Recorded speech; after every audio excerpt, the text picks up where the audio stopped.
Hello and good morning everyone, welcome to civil step.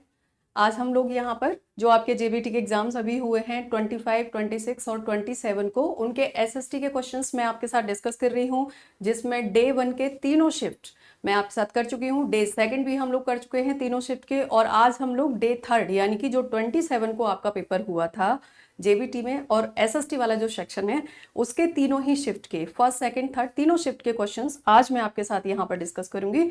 ठीक है, और होपफुली इससे आपको बहुत हेल्प मिल रही होगी। आगे भी वैकेंसीज आ चुकी हैं, आप सभी को पता है, तो समझने का एक तरीका मिलेगा कि क्वेश्चंस कैसे पूछे गए हैं, सॉल्व कैसे करना है। और एक चीज पर ध्यान देना है, जस्ट फैक्चुअल इन्फॉर्मेशन नहीं पूछी गई, कुछ क्वेश्चन फैक्चुअल पूछे गए हैं, कुछ क्वेश्चन कॉन्सेप्चुअल। कॉन्सेप्चुअल का मतलब क्या होता है कि आपको उसकी समझ होनी चाहिए डिटेल में। साथ ही साथ आप ये भी देख रहे हैं मोस्ट ऑफ द क्वेश्चंस, जैसे एक क्वेश्चन से लगभग 8-10 सवाल बनाए हैं और तीनों शिफ्ट में पूछा गया है, तो रिपीटेड मोड में भी एक ही टॉपिक से सवाल आ रहे हैं, चाहे आप हिस्ट्री की बात करो, इकोनॉमिक्स की बात करो, ज्योग्राफी की बात करो। जैसे अगर मैं एग्जांपल के तौर पे दूं, जैसे मॉनसून है, हर एक शिफ्ट में एक से ज्यादा सवाल मॉनसून से आए हैं ज्योग्राफी में। अगर हम हिस्ट्री की बात करते हैं यहाँ पे, तो हिस्ट्री में मुस्लिम लीग हो गया, कांग्रेस हो गया, यहां से क्वेश्चन ज्यादा पूछे गए हैं। यूरोपियन हिस्ट्री की बात करूं तो unification of Germany, Italy, first world war, और यहां से सवाल आपके पूछे गए हैं। इकोनॉमिक्स में unemployment, organise sector, unorganise sector, इससे सवाल पूछे गए हैं। एक बेल्जियम वाला क्वेश्चन है जो कि करंट अफेयर से रिलेट पूछा गया है फ्रीक्वेंटली। ठीक है, तो उसी में आज हम लोग यहाँ पर डे 3 में तीनों शिफ्ट के एमसीक्यू जो हमारे हैं उनको डिस्कस करेंगे। चलिए शुरू कर लेते हैं। तो यहाँ पे जो हमारा पहला सवाल है, फर्स्ट क्वेश्चन है, वो है, पहला क्वेश्चन क्या कह रहा है यहाँ पे, what is the major immediate challenge faced by developing economics in the addressing poverty. गरीबी से निपटने में विकासशील अर्थव्यवस्थाओं के सामने निम्नलिखित में से कौन सी प्रमुख प्रत्यक्ष चुनौती होती है। ये यहां पर पूछा जा रहा है कि गरीबी से निपटने में विकासशील अर्थव्यवस्थाओं के सामने कौन सी प्रमुख या प्रत्यक्ष चुनौती होती है। Access of entertainment industries, high urban population density, limited access to education, insufficient recreational facilities. तो इनके बारे में यहां से सवाल पूछा गया है। देख लेते हैं यहां पर कि अगर मान लो, जैसे देखो ये बड़ा प्रैक्टिकल सवाल है, अगर हम अपने देश के बारे में देखते हैं तो कौन सी ऐसी प्रमुख यहाँ पे चुनौती है जो फेस करनी पड़ती है। ठीक है, तो देखो मनोरंजन विक्रय की अधिकता, तो विकासशील अर्थव्यवस्था की बात हो रही है, मनोरंजन की बात तो यहाँ पे हो नहीं, तो ये वाला ऑप्शन तो इरेलेवेंट हो गया यहाँ से। ठीक है, दूसरा हाई अर्बन पॉपुलेशन डेंसिटी, उच्च शहरी जनसंख्या घनत्व। तो जब विकासशील अर्थव्यवस्था होगी तो उच्च शहरी यानी कि अर्बन पॉपुलेशन की डेंसिटी ज्यादा हो ही नहीं सकती है, तो ये ऑप्शन भी कट हो गया। Limited access to education and insufficient recreational facilities. तो सबसे बड़ी बात यह है कि शिक्षा तक सीमित पहुंच होती है। ये एक प्रत्यक्ष चुनौती है कि शिक्षा तक सीमित पहुंच होती है। तो हमारा क्या है आंसर यहाँ पे, सी आंसर हमारा सही है यहाँ पे। ठीक है, देखो one of the key challenge in developing economies in the limited access to education which restrict employment opportunities and the contribute to the persistent poverty. इसी के साथ हम बात करेंगे the power of parliament to continue the use of English during the early period was derived from which article. प्रारंभिक अवधि में अंग्रेजी के उपयोग को जारी रखने की संसद की शक्ति किस अनुच्छेद से प्राप्त होती है। हमें यह सवाल यहां पर देखना है कि कौन सा आर्टिकल ऐसा है जिससे शक्ति हमें मिलती है। 351 हो गया, 343 2 हो गया, 344 और 343 3। तो आर्टिकल 343 का क्लॉज 3 ये जो है ये यहां पर शक्ति देता है पार्लियामेंट में कि इंग्लिश को आप मेंटेन रख सकते हो। ठीक है, इसी के साथ हम लोग अपना देखेंगे इसकी एक्सप्लेनेशन। तो आर्टिकल 343 का clause 3 of Indian constitution empower the parliament to continue the use of English for official purpose beyond the initial 15 years period after the constitution came into effect. इसके साथ हम आगे जानेंगे Who were the main officials who recommended the ryotwari settlements in Madras. Madras में रैयतवाड़ी बंदोबस्त लागू करने की अनुशंसा करने वाले मुख्य अधिकारी कौन है। कॉर्नवालिस और हेस्टिंग्स हैं, बेंटिंग एंड एल्फिंस्टन है, या तो वेलेजली एंड डलहौजी है, रीड एंड मुनरो है। कौन सा यहाँ पर ये सही ऑप्शन हमारा है कि who were the main officers who recommended the Ryotwari in Madras? तो रीड और मुनरो ने रैयतवाड़ी मद्रास में। देखो क्लासरूम से आया हुआ सवाल है ये हमारे जो परमानेंट सेटलमेंट हो गया, रैयतवाड़ी, महलवाड़ी, और ये कहां से आया हुआ है? जो लैंड रिफॉर्म्स से रिलेटेड क्वेश्चन थे या ब्रिटिश पॉलिसी जो बनी हुई थी जिनसे भारत की अर्थव्यवस्था पर क्या प्रभाव पड़ा था, वहां से सवाल आपका पूछा गया है। तो हमारा आंसर यहाँ क्या होगा? डी ऑप्शन हमारा होगा। बिल्कुल फैक्चुअल इंफॉर्मेशन है। देखो रैयतवाड़ी सेटलमेंट इंट्रोड्यूस किया था कहां पे? मद्रास प्रेसिडेंसी में, based on the recommendations of Thomas Munro and captain Read, and it recognised individual cultivators as the land owners. इसी के साथ हम देखेंगे question number 4, in which region of India does the highest annual rainfall occurs? यानी कि निम्नलिखित में से भारत के किस क्षेत्र में सबसे अधिक वार्षिक वर्षा होती है? सबसे अधिक वार्षिक वर्षा कहां पर होती है? लद्दाख इन जम्मू कश्मीर में, western coast, interior Deccan plateau, western Rajasthan. Question number 4 हमारा यहां पर ये है, तो वेस्टर्न कोस्ट पर। कहां पे होती है? इनमें से तो वेस्टर्न कोस्ट पर ही होती है। ठीक है, देखो western coast of India influenced by south west monsoon and the western ghat receive very high rainfall annually. तो देखो ये चीजें मैं फिर बोलूंगी, आप सबको पता है, जो रेगुलर स्टूडेंट्स हैं, क्लासरूम स्टूडेंट उनको तो पता ही है, जो यूट्यूब पर भी रेगुलर स्टूडेंट्स हैं सिविल स्टेप इंस्टीट्यूट के, उनको सबको पता है। टीचिंग वाले एग्जाम्स पर जब ये आपके चाहे ज्योग्राफी से रिलेटेड क्वेश्चंस डिस्कस किए हो मैंने, या हिस्ट्री से रिलेटेड क्वेश्चंस डिस्कस किए हो, प्रॉपर आपको मैप बना के इमेज दिखा के यहाँ पर ये सारी चीजों के बारे में बताया हुआ था, और बड़ा जनरल सवाल है ये। ठीक है, अब आगे देख लेते हैं इसी के साथ नेक्स्ट यहाँ पे। तो why might rainfall harvesting be less effective in the area where high permeable soil? उच्च पारगम्य मिट्टी वाले क्षेत्रों में वर्षा जल संचयन कम प्रभावी क्यों होता है? ऐसा क्यों हो सकता है कि ये कम प्रभावी हो? तो ये हमें यहां पर देखना है, एक सेकंड बस मुझे देना आप लोग। ठीक है, तो ये हमें यहां पर देखना है कि ऐसा क्यों हो सकता है। Water remains stagnant on surface, water quickly infiltrates reducing surface storage capacity, crop root get damaged, rain water harvesting system become blocked. इनमें से कौन सा ऑप्शन ऐसा है यहां पर जो कि सही है? तो water quickly infiltrates reducing surface storage capacity, option हमारा क्या है? बी ऑप्शन हमारा यहां पर है। ठीक है, देखो in highly permeable soil water infiltrates quickly into the ground and reducing the amount of water that can be stored on the surface. इसी के साथ क्वेश्चन नंबर 6 देखेंगे, which option best describe the primary role of world trade organisation in globalisation? निम्नलिखित में से कौन सा विकल्प वैश्वीकरण के संदर्भ में विश्व व्यापार संगठन की प्राथमिक भूमिका का वर्णन करता है? तो regulating currency exchange rates between the countries, या तो establishing the implementation rule regulation and the international trade among the member countries, promoting FDI flow between developed and the developing countries, providing development aid to poor countries. इनमें से कौन सा option हमारा ऐसा है जो सही है? तो ये बात हो रही है कि वैश्वीकरण के संदर्भ में विश्व व्यापार संगठन की प्राथमिक भूमिका का सर्वोत्तम एग्जाम्पल कौन सा है? Establishing and implementing rule to regulate international trade among the member countries. तो हमारा ऑप्शन कौन सा होगा यहाँ पे? बी ऑप्शन हमारा हो जाएगा। देखो WTO established global trade rule and resolve trade disputes and promote free and fair international trade among the member nations। अब इसी के साथ देखें, which statement best summarize the role of constitution regarding elections to local self bodies? निम्नलिखित में से कौन सा कथन स्थानीय स्वशासी निकाय के चुनावों के संदर्भ में या संबंध में संविधान की भूमिका का सर्वोत्तम सार प्रस्तुत करता है? क्वेश्चन नंबर 7 तो देख लेते हैं, दोबारा एक बार फिर से पढ़ लो। विच स्टेटमेंट, देखो ये तो मुझे पता है, मैं समझती हूँ कि सवाल जो बनाए हैं ना इन्होंने वो थोड़े से बड़े बनाए।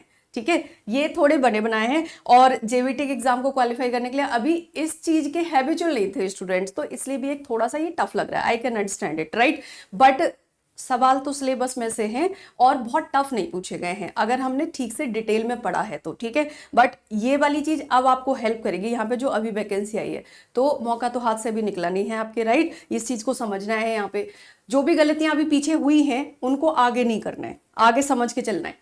तो which statements best summarize in the role of constitution regarding the election to local self government bodies? Permit elections but leave their conduct regularly to discretion state। Answer हमारा कौन सा होगा? ए आंसर यहां पर होगा। देखो आप Constitution provides a framework for the local governance through the 73rd or 74th amendment, but states have significant control over the election producers and the management. इसी के साथ हम बात करेंगे question number 8, Which of the Gandhi's 11 demand directly target farmers? Gandhi ji की जो 11 demands थी, इनमें से कौन सी डिमांड ऐसी थी जो कि किसानों के लिए सीधे तौर पर लक्षित करती थी, किसानों को टारगेट कर रही थी, किसानों के लिए बात कर रही थी? Protective tariff on the foreign clothes, या reducing military expenditure and the civil salaries, या reduction land revenue and the abolition of salt tax, reservation of coastal shipping and the Indian companies? तो कौन सी चीज यहां पर ऐसी थी जो किसानों को डायरेक्टली टारगेट कर रही थी? भू राजस्व में कमी और नमक कर की समाप्ति, क्योंकि 11 सूत्री मांग तभी थी जब दांडी मार्च यात्रा भी चली थी और जब गांधी इरविन पैक्ट हुआ था, उस वाले टॉपिक से रिलेटेड सवाल है ये। देखो किस तरीके से सवाल बनाया घुमा के। लेकिन 11 सूत्री मांग अगर आपको याद है कि कब की गई थी, तो उसके आसपास की घटनाएं भी आपको याद आ जाएंगी। तो इनमें से कौन सी घटना ऐसी है? ये सी ऑप्शन हमारा यहाँ पे सही है। देखो, Gandhi's demand include reducing land revenue which directly benefited farmers and abolishing the salt tax which affected the entire population. इसी के साथ देखेंगे who can the term of state legislative assembly be extended beyond 5 years? राज्य विधानसभा का कार्यकाल 5 वर्ष से अधिक कब बढ़ाया जा सकता है? राज्य विधानसभा का कार्यकाल 5 वर्ष से अधिक कब बढ़ाया जा सकता है? यदि राज्यपाल चाहे तब, यदि राष्ट्रपति शासन के दौरान, या आपातकाल की घोषणा के दौरान, या जब मंत्री परिषद अनुशंसा करे तब। कब ये किया जा सकता है? तो ये सिर्फ और सिर्फ नेशनल इमरजेंसी के दौरान ही किया जा सकता है, जब भारत में, देश में अनुच्छेद 352 लगा हुआ हो। ये केवल तब किया जा सकता है। इसी के साथ आगे जानेंगे, during a national emergency parliament में extend the terms of state legislative assembly by 1 year a time. Next हमारा जो क्वेश्चन है वो है, what is the key feature of South Africa's democratic constitution regarding the language? भाषा के संबंध में दक्षिण अफ्रीका के लोकतांत्रिक संविधान की प्रमुख विशेषता क्या है? लोकतांत्रिक संविधान की प्रमुख विशेषता केवल अंग्रेजी आधिकारिक भाषा हो? नहीं, ऐसा तो नहीं है। ये 4 आधिकारिक भाषाओं को मान्यता देता है? ऐसा भी नहीं है। 2 आधिकारिक भाषाओं को मान्यता देता है? ये भी नहीं है। ये 11 आधिकारिक भाषाओं को मान्यता देता है। ये ऑप्शन हमारा सही है। कौन सा? डी ऑप्शन यहाँ पे सही है। देखो दोबारा, भाषा के संबंध में दक्षिण अफ्रीका के लोकतांत्रिक संविधान की प्रमुख भूमिका क्या है? ठीक है, तो अब ये सवाल आपका इंटरनेशनल लेवल का आया है, मतलब इंटरनेशनल पॉलिटिक्स का आया है। देखो अब यहाँ पे, constitution of South Africa recognise 11 official language reflecting countries commitments to culture diversity and the inclusiveness. इसी के साथ आगे देखेंगे क्वेश्चन नंबर 11 क्या है? Who was the only schedule caste women member of the constituent assembly of India?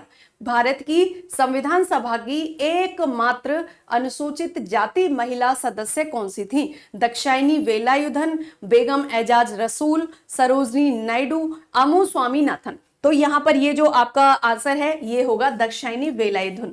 तो ये भारतीय संविधान सभा की एकमात्र अनुसूचित जाति की महिला थी।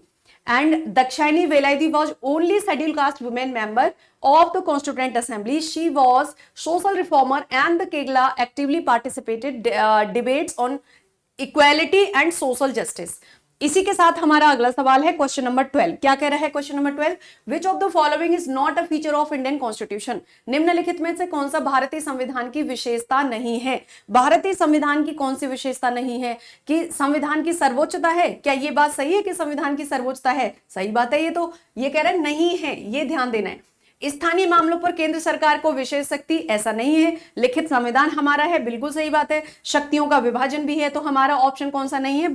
बी आंसर जो होगा ये हमारा सही है। ठीक है, देखो, Indian constitution provides a federal structure with power divides between the union and states. Union does not generally have special powers over purely local matters. इसी के साथ हम देखेंगे question number 13 and which structure in Mohenjodaro is considered the most important public building? Mohenjodaro में किस संरचना को सबसे महत्वपूर्ण सार्वजनिक भवन माना गया है? असेंबली हॉल को, रॉयल प्लेस को, ग्रेट बाथ को, मार्केट स्क्वायर को? किसको माना गया है यहाँ पे? ये क्वेश्चन हमारा है। तो मोहनजोदड़ो में सबसे महत्वपूर्ण संरचना विशेष स्नानागार, और ये कहां से मिला? मोहनजोदड़ो से। आप में से जिन भी स्टूडेंट्स ने डे सेकंड की जो शिफ्ट है वो देखी होंगी, तो कल भी ये सवाल आपका, यानी कि डे सेकंड 26 फरवरी को भी ये सवाल आपका पूछा गया है। ठीक है, तो ये कहां से मिला है? मोहनजोदड़ो से। ये ध्यान रखना है आपको, और ये इसकी विशेषता है। Great Bath of Mohenjo-daro is considered the most important public buildings and it was likely used for the ritual bathing or the religious ceremonies, indicating that importance of water in the Harappan culture. इसी के साथ आगे देख लेते हैं question number 4 में, how does basalt differ from granite in terms of the formation environment. देखो ध्यान से समझो, ऐसा ही एक सवाल और पूछा गया था डे 1 में, यानी 25 तारीख को जो पेपर आपका हुआ है 25 फरवरी को, उसमें क्वेश्चन पूछा गया है निर्माण वातावरण के संदर्भ में बेसाल्ट और ग्रेनाइट किस तरीके से अलग हैं। So basalt form deep below earth while granite form on surface. Both form from cementic sediments. या तो both form from the metamorphic process. Basalt form from the rapidly cooling of lava on the surface while granite forms the slow cooling beneath the earth. तो इनमें से कौन सा option हमारा ऐसा है जो यहाँ पे सही है। तो देखो बेसाल्ट पृथ्वी के नीचे बनता है, ग्रेनाइट सतह के ऊपर बनता है, सतह पर बनता है, ऐसा नहीं है। दोनों अवसादी चट्टानों से बनते हैं, बिल्कुल ऐसा नहीं है। दोनों कायांतरित से बनते हैं, ऐसा भी नहीं है। बेसाल्ट सतह पर लावा के तीव्र शीतलन से लावा फैलता है और उसके एकदम रैपिडली कूलिंग प्रोसेस से बनता है बेसाल्ट, जबकि ग्रेनाइट पृथ्वी के अंदर धीमी गति से बनता है ना। तो जब लावा बहुत तेज ठंडा हो जाता है और कोई आराम आराम से होता है तो उनके जो ग्रेन्स होते हैं, कण होते हैं, उनमें भी डिफरेंस आ जाता है। तो इस तरीके से यहाँ पर हमारा जो ऑप्शन है वो डी ही है। Basalt is an extrusive igneous rock, extrusive मतलब बाहरी, by rapid cooling on lava on earth surface, while granite is an intrusive igneous rock formed by the slow cooling of magma beneath the surface. इसी के साथ देखेंगे question number 15, which river delta is in India is not considered a major mangrove region. निम्नलिखित में से कौन सा नदी डेल्टा भारत में एक प्रमुख मैंग्रोव क्षेत्र नहीं है। कौन सा मैंग्रोव क्षेत्र नहीं है? तो देखो यहाँ पे मैंग्रोव क्षेत्र की बात हो रही है। अब ध्यान से समझो, ये है महानदी। तो महानदी में तो एक तो यहां पर होता ही है, सुंदरवन में, महानदी में भी होता है, एंड गोदावरी, केजी गोदावरी, यहां पर भी मैंग्रोव्स होते हैं। और इसके बाद कृष्णा, तो ये केजी गोदावरी यानी कृष्णा गोदावरी सब ये इधर ही आता है, कावेरी। लेकिन नर्मदा डेल्टा, नर्मदा तो इधर, तो डेल्टा तो बनता ही नहीं है, एस्चुरी बनती है 27 किलोमीटर लंबी, है ना, 27 किलोमीटर लंबी एस्चुरी बनती है। तो ऑप्शन हमारा क्या आ जाएगा? सी आंसर हमारा यहाँ पे सही होगा। देखें, Narmada Delta is not a major mangrove region because mangrove form developed in the large delta with a heavily sediment deposition and tidal influence such as the Mahanadi, Godavari, Krishna and Sundarban region. इसी के साथ हम बात करेंगे question number 16 की। तो देखो, which of the following state is not a major producer of rabi crop? यानी निम्नलिखित में से कौन सा राज्य ऐसा है जो रबी की फसल का प्रमुख उत्पादक नहीं है? तो केरला, उत्तर प्रदेश, पंजाब, हरियाणा। यानी रबी की फसल कहां पर नहीं होती है ये पूछा जा रहा है क्वेश्चन नंबर 16 में। तो ये आपका है कौन सा? केरला। केरला में रबी की फसल नहीं होती है क्योंकि आपको पता है टेम्परेचर वहां पे नॉर्मली रहता है, बहुत ज्यादा कम नहीं हो पाता है। जैसे गेहूं हो गया तो और आपका सरसों हो गया, तो ये दक्षिण भारत में नहीं होता है, इसीलिए तो नारियल का तेल हर चीज में चलता है, जैसे इधर में सरसों का चलता है, राइट। एंड आगे देखो, rabi crop such as wheat and barley and are mainly grown in northeastern states like the Punjab, Haryana, northern states like Punjab, Haryana, Uttar Pradesh. Kerala has tropical climate and focus mainly on plantation crop and rice, not rabi crop. इसी के साथ अगला सवाल हमारा है, who participate in election of president of India?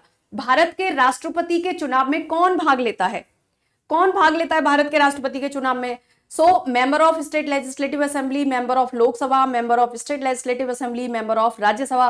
कौन कौन यहाँ पर ऐसे होते हैं जो इसमें भाग लेते हैं? राज्य विधानसभाओं के सदस्य भाग लेते हैं। देखो, ए ऑप्शन हमारा सही है। इलेक्टोरल कॉलेज बनता है प्रेसिडेंट के इलेक्शन के लिए, तो इसमें कौन कौन होता है? Elected member of Lok Sabha and Rajya Sabha, elected member of state legislative assembly, member of legislative assembly and do not participate यहाँ पे, ठीक है, नॉमिनेटेड। इसी के साथ देखो, Which scenario best shows the negative impact of large river project in the developing country? ये जो आपके रिवर प्रोजेक्ट थे, इंटरलिंकिंग रिवर प्रोजेक्ट थे, उस वाले टॉपिक से क्वेश्चन है ज्योग्राफी का यहाँ पे। तो देखो, ये ज्योग्राफी का क्वेश्चन है इंटरलिंकिंग प्रोजेक्ट से। विकासशील क्षेत्रों में एक बड़ी नदी परियोजना के अप्रत्याशित नकारात्मक परिणाम को कौन सा परिदृश्य सबसे अच्छे ढंग से दर्शाता है? कौन सी ऐसी चीज है यहाँ पर जो इसके प्रभाव को दिखाती है, ये आपको देखना है। तो किसी ग्रामीण गांव को पहली बार बिजली के बारे में पता चलना कि यह दिखाता है, या तो किसान सिंचित कृषि का विस्तार करते हैं, उत्पादन को बढ़ाते हैं, ये दिखाता है। यहाँ पे कौन सी ऐसी चीज है जो दिखाती है? तो आप यहाँ पर देखो कि जो हमारा क्वेश्चन नंबर 18 है, 18 है, इसमें देखें, किसी ग्रामीण गांव को पहली बार बिजली मिलती है? नहीं। एंड किसान सिंचित कृषि का विस्तार करते उत्पादन बढ़ाते हैं, नहीं। Control water discharge, improve flood control in the cities, ऐसा भी नहीं है। Downstream fishing communities experience the reduced fish catch and due to the altered river flow. तो हमारा यहाँ पे कौन सा है आंसर? डी, डी आंसर सही है। अब देखो, large dam can alter the natural river flow affecting ecosystem livelihood such as the fisheries and downstream। इसी के साथ नेक्स्ट क्वेश्चन है, question number 19। The development of textile industries in India is the most closely associated with which crop? Bharat में वस्त्र उद्योग का विकास प्राय किस फसल से सबसे अधिक तरीके से जुड़ा हुआ है? क्वेश्चन नंबर 19 आपको यहाँ पे देखना है। तो क्या चाय से, शुगर केन, व्हीट और कॉटन? बात हो रही है टेक्सटाइल इंडस्ट्री की, तो चाय वगैरह का तो है ही नहीं, कॉटन है ना। बिल्कुल सिंपल सा सवाल है ये आपका, ठीक है। इसी के साथ देखो, India's textile industry historically based on the cotton production, especially in states like Gujarat and Maharashtra, क्योंकि काली मिट्टी यहाँ पे ज्यादा पाई जाती है। अगला सवाल है क्वेश्चन नंबर 20। तो 20 क्या कह रहा है? Which institution is responsible for reducing and supervising commercial bank in India? Bharat में वाणिज्यिक बैंकों की निगरानी और विनियमन के लिए कौन सी संस्था जिम्मेदार है? वित्त मंत्रालय, नीति आयोग, भारतीय स्टेट बैंक, भारतीय रिजर्व बैंक ऑफ इंडिया। तो कौन सा यहाँ पर रिस्पॉन्सिबल है, इसके बारे में सवाल पूछा जा रहा है। वाणिज्यिक बैंक की निगरानी कौन करता है? आरबीआई करता है, सीधी सी बात है, बिल्कुल सिंपल सा सवाल है ये, ठीक है। आगे देखो यहाँ पे, so RBI is the central bank of country, Bharat का केंद्रीय बैंक है RBI, and is responsible for regulating, supervising and the controlling commercial bank and monetary policy। इसी के साथ हमारा अगला सवाल है question number 21। What impact did industrial revolution have on lifestyle of European population? औद्योगिक क्रांति का यूरोपीय जनसंख्या के रहन सहन के तरीकों पर क्या प्रभाव पड़ता है? यहाँ पे तो अधिक लोग शहरों में चले गए हैं, बिल्कुल सही बात है। जब औद्योगिकरण होगा, इंडस्ट्रियलाइजेशन होगा, तो लोगों के लिए रोजगार क्रिएट होंगे, और जब रोजगार क्रिएट होंगे तो लोग कहाँ आएंगे? जॉब करने की तरफ ही बढ़ेंगे, इंडस्ट्रियलाइजेशन, तो इससे शहरीकरण भी बढ़ता है। तो यही ऑप्शन हमारा सही है, ए, ठीक है। बिल्कुल, आप देखो बहुत जनरल सवाल है, बस थोड़ा सा इनको समझने की जरूरत है। Industrial revolution create many factor job in cities and this lead to the rapid urbanization as people migrated from rural and area to the cities for the employment। अब यहां ध्यान से देखो, इंडस्ट्रियल रिवॉल्यूशन आपका यूरोपियन हिस्ट्री का question है, topic है, यहां से पूछा गया है। इसी के साथ जब माइग्रेशन की बात आती है तो हम ज्योग्राफी में भी पढ़ते हैं, इकोनॉमिक्स में भी पढ़ते हैं। देन अनएम्प्लॉयमेंट, एम्प्लॉयमेंट की बात आती है, हम इकोनॉमिक्स में पढ़ते हैं। इंडस्ट्रीज की बात आती है, हम ज्योग्राफी में भी पढ़ते हैं। तो अब आप यहाँ पर ध्यान से समझ के देखना है कि देखो, एक एक सवाल को इन्होंने 3-3 टॉपिक से रिलेट करके पूछा है, और ऐसे टॉपिक को उठाया है जो लगभग सभी सब्जेक्ट्स, ज्यादातर सब्जेक्ट्स में इंटर रिलेट कर रहे हैं, ज्योग्राफी में, हिस्ट्री में, पॉलिटी में। तो उस तरीके के क्वेश्चन यहाँ पर बनाए हुए हैं। इसी के साथ आगे देखो, countries with the same per capita income में differ in development outcome in what way? समान प्रति व्यक्ति आय वाले देश विकास परिणामों के संदर्भ में किस प्रकार अलग हो सकते हैं? ये यहाँ पर सवाल है और ये पूछा जा रहा है आपको यहाँ पे। समान प्रति व्यक्ति आय वाले देश विकास के परिणाम में कैसे अलग हो सकते हैं? दिस में be located on different continent. क्या ये बात सही है कि वो अलग अलग कॉन्टिनेंट्स पर हो सकते हैं, इसलिए ऐसा हो सकता है? तो and their level of access to health care and education में डिफर। अगर मान लो शिक्षा का स्तर अलग अलग है, शिक्षा का स्तर अलग अलग होगा तो ऑब्वियस सी बात है, अवेयरनेस होगी तो हेल्थ केयर सेक्टर भी उनका अच्छा होगा। तो ये चीज जो है ये इनको अलग अलग करती है। कौन सा? बी, बी ऑप्शन जो है वो अलग अलग करता है। Per capita income alone do not fully measure development and country may differ in the human development indicators like education, healthcare, life expectancy and the quality of life। इसी के साथ हम 23 की बात करेंगे। Why are interest rate on the formal sector loan generally lower than those in the informal sector in India? Bharat में अनौपचारिक क्षेत्र की तुलना में औपचारिक क्षेत्र के ऋणों पर ब्याज दर सामान्यतः कम क्यों होती है? ये सवाल आपसे यहाँ पे पूछा जा रहा है। यानी कि why are interest rate on formal sector loan generally lower than the informal sector, ऐसा क्यों होता है? इसी के बारे में हम यहाँ पर बात करेंगे। क्या इन्हें हमेशा सरकारी सब्सिडी का समर्थन मिलता है? तो हमेशा तो नहीं होता है। Formal loan required no collateral, क्या इनको कोई चीज कोलेट्रल के रूप में रखनी नहीं होती है? तो ऐसा भी नहीं है। Repayment period is always shorter in the formal sector, नहीं ऐसा तो नहीं है। Formal sector loan are regulated and supervised for fair practices, ठीक है, क्योंकि जो फॉर्मल सेक्टर होते हैं बेसिकली वहां पर जो भी लोन लिया जा रहा है बता के लिया जा रहा है कि हम इससे ये काम करेंगे और प्रॉपरली सारी चीजें रेगुलेट होते, तो इसलिए ऐसा होता है यहाँ पे। तो आंसर हमारा क्या है? डी, डी ऑप्शन हमारा यहाँ पे सही है। देखो Formal banking sector is regulated by institutions like RBI and which ensure transparency and the fair practices. Transparency दिखाते हैं. In contrast जो informal lenders होते हैं, जैसे आपने देखा कई बार गांव वगैरह में भी लोग ब्याज पे इंटरेस्ट पे पैसे दे लेते हैं, उनको कोई पूछने वाला तो होता नहीं है, उनकी मनमर्जी है ना, तो कितना भी बड़ा चढ़ा के दे सकते हैं. अब जब जरूरतमंद है उसको तो लेना ही पड़ेगा, और कई बार लोग इसी चीज का फायदा भी उठाते हैं. तो बेसिकली यहाँ पे unregulated often carry a high interest rate, जबकि बैंक से आप लोगे तो उतना इंटरेस्ट रेट नहीं मिलेगा. इसी के साथ what is the approximate east west length of the great Himalaya range. महान हिमालय श्रृंखला की पूर्व पश्चिम लंबाई लगभग कितनी है. वेस्ट से ईस्ट से वेस्ट की लंबाई लगभग कितनी है, यहां पर ये बात पूछी जा रही है. लगभग 2000, 2500, 1500, 2900, तो कितनी है, लगभग 2500 किलोमीटर, 2500 किलोमीटर लगभग यहां पर ये है. नेक्स्ट देखें, Himalaya mountain range extend in लगभग कितना, 2500 kilometre east to west. From west to east बोलो या ईस्ट टू वेस्ट बोलो. From the Indus gorge in Pakistan to Brahmaputra gorge in Arunachal Pradesh, है ना, यही विस्तार है हमारे देश का. अब देखो, who was Shivaji guardian whose death in 1647 and led Shivaji to become independent. Shivaji के संरक्षक कौन थे जिनकी मृत्यु 1647 में हुई और जिनके कारण शिवाजी ने अपने स्वयं स्वामी बन गए थे, मतलब स्वयं ही बन गए थे. तो शाहजी थे एंड दाऊजी कांडवे थे, या तो चंद्रराव मौर्य थे, या तो नाना फडणवीस थे. कौन थे यहाँ पर, तो ये थे दादाजी कोंडदेव. ये मराठा एम्पायर से रिलेटेड आपका सवाल है यहाँ पे, मराठा एम्पायर से रिलेटेड सवाल है यहाँ पे. तो कौन थे, दादाजी कोंडदेव थे.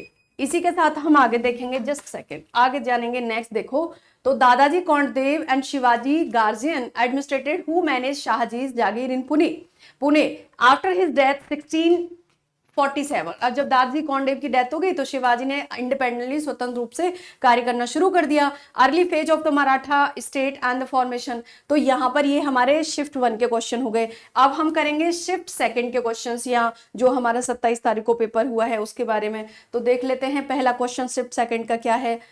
What was the main reason that leadership of the anti-partition movements shifted from the moderate extremist.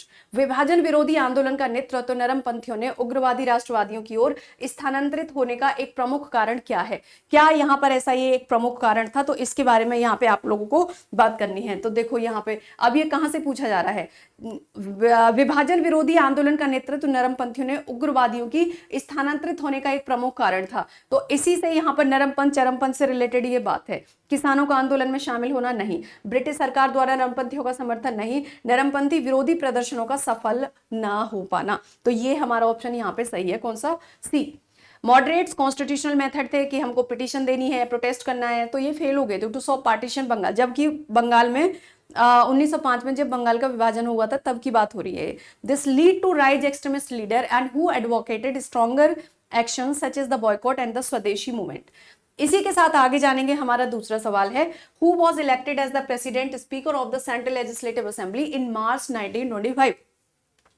मार्च 1925 में केंद्रीय विधानसभा के अध्यक्ष के रूप में किसे चुना गया था. विट्ठल भाई जे पटेल को, देशबंधु दास को, सरदार पटेल को, मोतीलाल नेहरू को. किसको चुना गया था, क्वेश्चन नंबर 2 यहां पर है. विट्ठल भाई जे पटेल को चुना गया था. तो देखो यहाँ पे विट्ठल भाई जे Patel, Elder brother of Sardar Vallabh भाई पटेल, इनके भाई थे बड़े, became first Indian speaker, elected speaker of central legislative assembly 1925. ये सारी जो मैं एक्सप्लेनेशन बता रही हूँ ना, अब आगे जो जेबीटी का एग्जाम आने वाला है और भी जो एग्जाम्स आने वाले हैं बहुत बहुत महत्वपूर्ण है उनके लिए. ध्यान से समझना कि अगर कोई टॉपिक दोबारा से रिवाइज हो गया तो आपको ये समझ इस चीज की पहले से होनी चाहिए. चलो अभी तो आपके पास ऑप्शन नहीं था क्योंकि फर्स्ट टाइम सीबीटी हुआ है, अब तो ऑप्शन है यहाँ पे कि कैसे क्वेश्चंस बन रहे हैं, तो अब वो मिस्टेक्स आपको नहीं करनी है किसी भी कंडीशन में, ठीक है.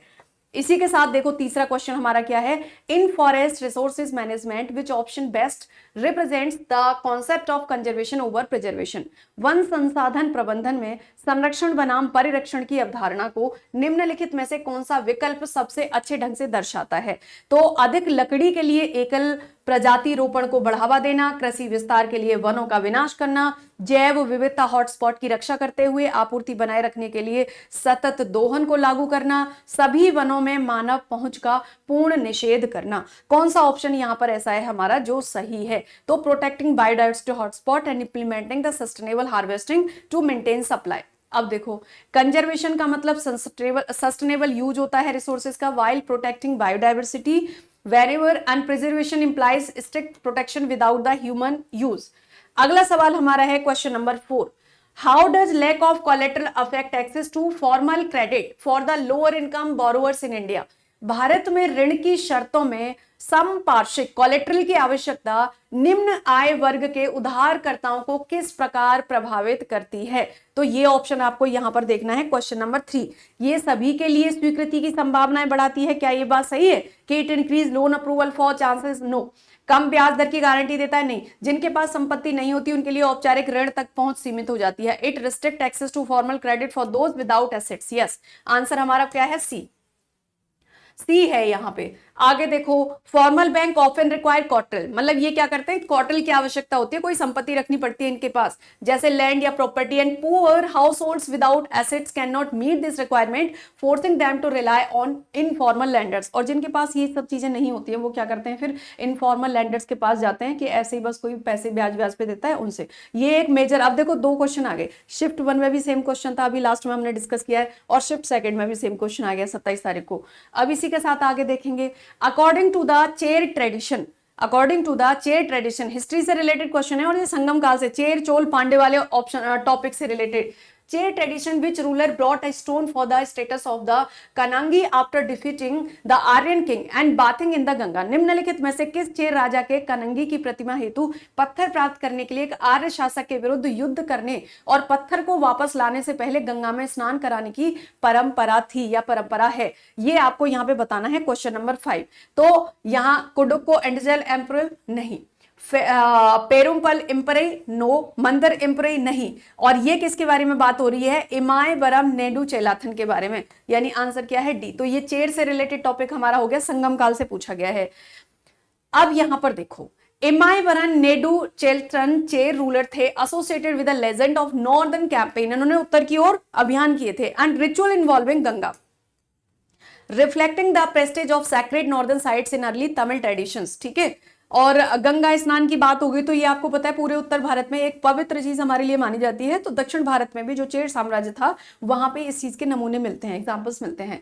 अगला सवाल है question number 6, which feature of Indian constitution best support the legitimacy in the democratic government in the diverse society. विविध समाज में लोकतांत्रिक सरकार की विविधता को सबसे अधिक समर्थन देने वाली भारतीय संविधान की कौन सी विशेषता है, ये आपको बताना है क्वेश्चन नंबर 6 के बारे में। ठीक है, तो देख लेते हैं कौन सी है। मौलिक अधिकारों की गारंटी देते हैं, नीति निर्देशक तत्व, आपातकालीन या तो आधिकारिक भाषा नीति। तो गारंटी ऑफ फंडामेंटल राइट्स की बात ये करते हैं यहाँ पे। आप देखो, fundamental right ensure equality, freedom, protection against the discrimination, making democracy legitimate and inclusive a diverse society. इसी के साथ अगला सवाल है question number 7, and which tribal communities in Alwar and the Bharatpur region practice shifting cultivation। निम्नलिखित में से कौन से जनजातीय समुदाय अलवर भरतपुर क्षेत्र में झूम प्रथा करते हैं? संथाल, मुंडा, गुर्जर, इरुला, भील, गोंडी, बोटिया और बकरवाल। लेकिन बात कहां की हो रही है, भरतपुर और अलवर की हो रही है। तो देखो ये आपका ट्राइबल वाले क्षेत्र से रिलेटेड है, ज्योग्राफी में वहां से सवाल पूछा गया है। तो अब आपको बताना है क्वेश्चन नंबर 7 के बारे में। तो क्या संथाल मुंडा अलवर में पाए जाते हैं? नहीं पाए जाते। क्या गुर्जर इरुला, तो देखो ये मोतिया और भोटिया और जो बकरवाल होते हैं ये यहाँ पर ऐसा करते हैं। इसी के साथ आगे देख लेते हैं नेक्स्ट।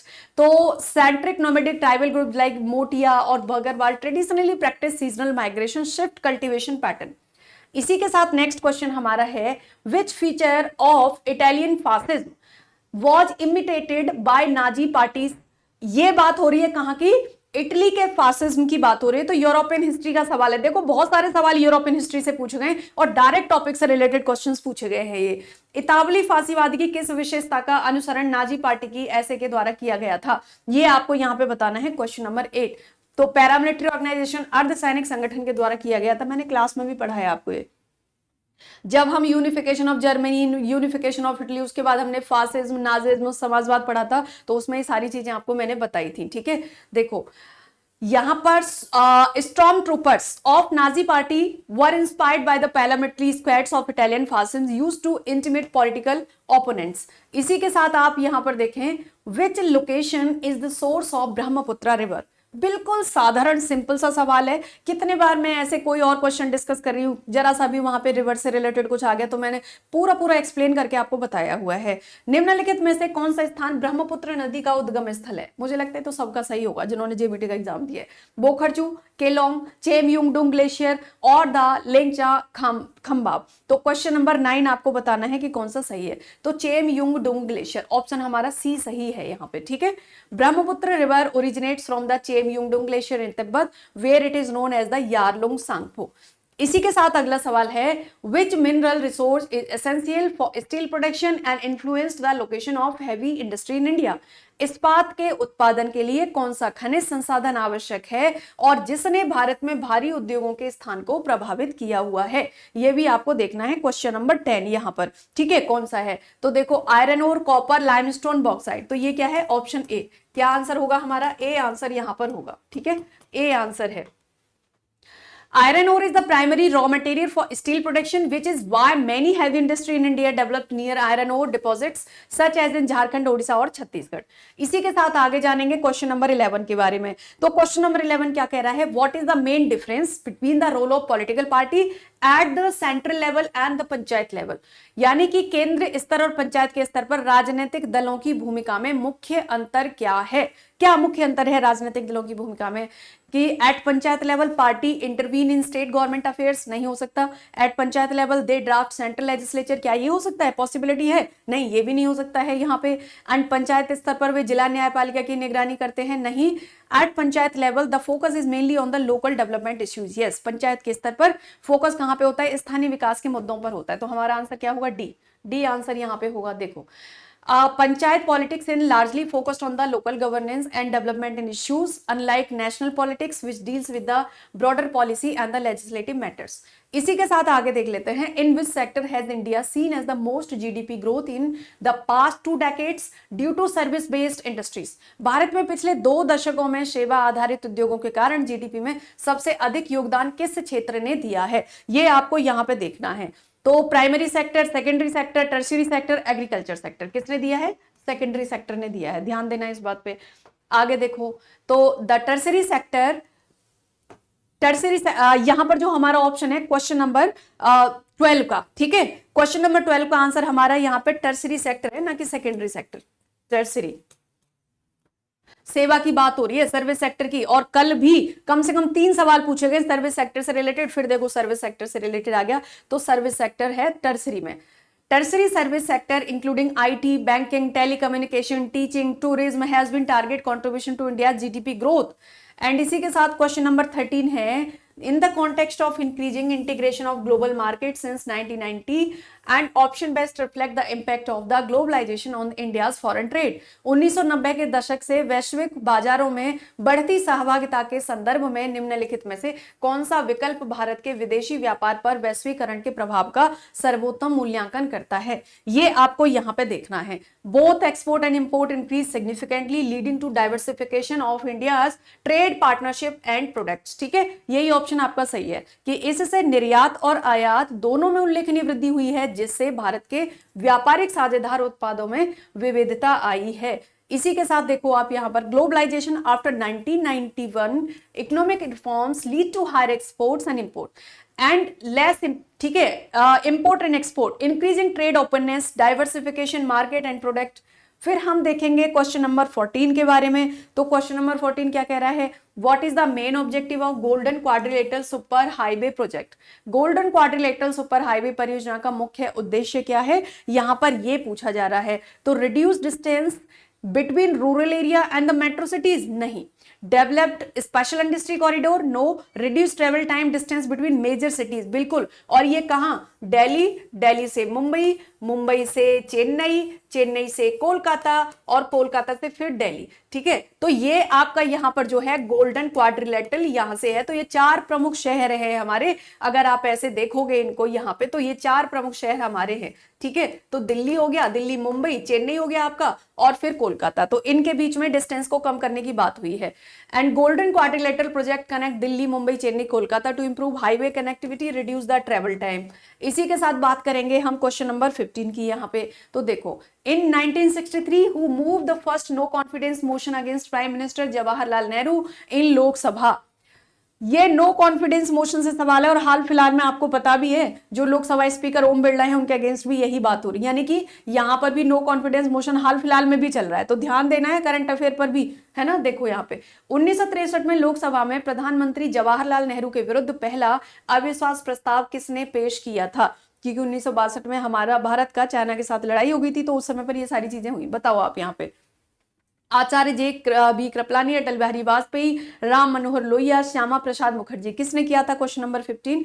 तो आचार्य जे बी कृपलानी थे, उन्होंने किया था। अब देखो, first no confidence motion in independent India, साथ ही साथ स्वतंत्र भारत में पहला नो कॉन्फिडेंस मोशन 1963 में पेश किया गया था। किसके खिलाफ? पंडित जवाहरलाल नेहरू। किसने किया था? जेबी कृपलानी ने किया था। Was moved by Acharya JB Kripalani 1963 after the India China war. इसके खिलाफ किया था क्योंकि हमारा देश उस समय पर हार गया था। ठीक है, अब आगे देखो, after coming to India, 16 question है। After coming to India which was the last city captured by Khwaja Moinuddin Chishti, यानी भारत में आने के बाद ख्वाजा मोइनुद्दीन चिश्ती का अंतिम ठिकाना कौन सा शहर रहा था?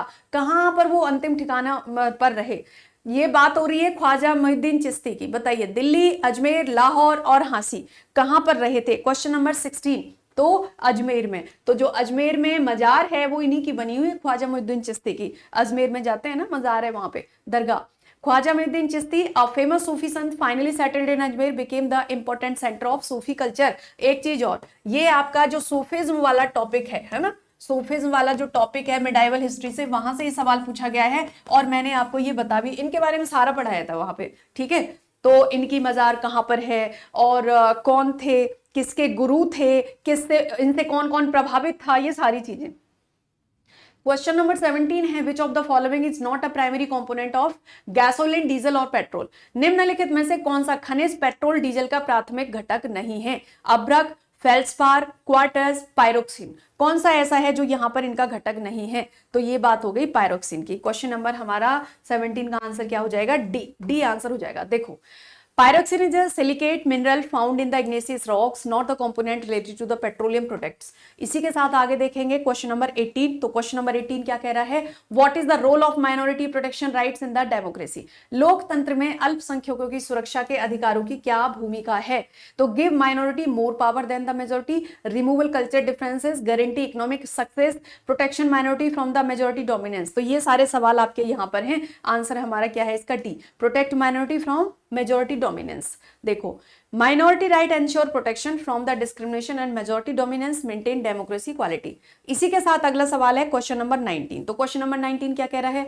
विच statement best capture the constituent assembly position of citizenship, यानी निम्नलिखित में से कौन सा कथन संविधान सभा की नागरिकता संबंधी स्थिति को सबसे अच्छे ढंग से दर्शाता है? Citizenship is uniform but adaptable, citizenship is a judiciary determinant and citizenship is immutable, citizenship is the territorial variable, मतलब अलग अलग हो सकती है अलग अलग जगह पर। तो यहां देखो, नागरिकता समान है लेकिन अनुकूलन योग्य है। आंसर हमारा ए है इसका। So constituent assembly intended single citizenship for India. हमारे देश की तो एक ही नागरिकता है, चाहे आप किसी भी राज्य से आते हो, कहीं से भी आते हो, but end of the day हम सब लोग भारतीय हैं। ठीक है, एक ही नागरिकता हमारे यहाँ पर है। And but allow parliament to modify laws related to it. इसी के साथ आगे देख लेते हैं क्वेश्चन नंबर 20 क्या कह रहा है? विच option best explains the demand for separate Tamil state by the Sri Lankan Tamil. निम्नलिखित में से कौन सा विकल्प श्रीलंकाई तमिलों के द्वारा अलग राज्य की मांग के पीछे के कारण को सबसे अच्छे ढंग से स्पष्ट करता है? क्वेश्चन नंबर 20 यहां पर ये है। ठीक है, तो देखो, दे सपोर्टेड सिंगला लीडरशिप, नहीं। And they wanted economic dominance in the over Sinhalese, नहीं। They prioritise colonial administration, no. They left systematically marginalised by the majority policies. Option क्या है हमारा यहाँ पर? डी।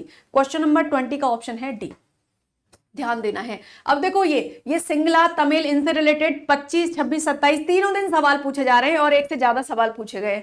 आगे देखो, policy like the Singla only act, ये मैंने कल भी, यानी कि आपका जो 26 फरवरी को एग्जाम हुआ है वहां पर भी मैंने ये आपका डाला हुआ है। ठीक है, lead to discrimination against Tamil causing demands for the autonomy and separate states. आगे देखो, why is rural telecommunication infrastructure development important for the farmers? किसानों के लिए ग्रामीण दूरसंचार बुनियादी ढांचे का विकास कैसे संभव है? तो यहां पर देखें आप, why is rural telecommunication infrastructure development important for farmers, ये क्यों जरूरी है किसानों के लिए, इसके बारे में बात हो रही है। क्योंकि it help farmer obtain market and the weather information, ये किसानों को बाजार और मौसम की जानकारी प्राप्त करने में मदद करता है, इसलिए आवश्यक है। इसी के साथ देखो, access to telecommunicate internet help farmer to get market price. Internet पे क्या है, हम देख सकते हैं बाजार में क्या चल रहा है, रेट किसी चीज के क्या चल रहे हैं, weather forecast, agriculture advice, improving the productivity. इसी के साथ अगला सवाल है question number 22, in the context of constituent assembly how did patriarchal norms influence women's participation. संविधान सभा के संदर्भ में पितृसत्तात्मक मानदंडों ने महिलाओं की भागीदारी को किस प्रकार प्रभावित किया है, इसके बारे में सवाल पूछा जा रहा है। तो उन्होंने जेंडर आधारित विवादों को समाप्त किया है, कि बात सही है? नहीं। They ensured women wore specific attire during the debates, no.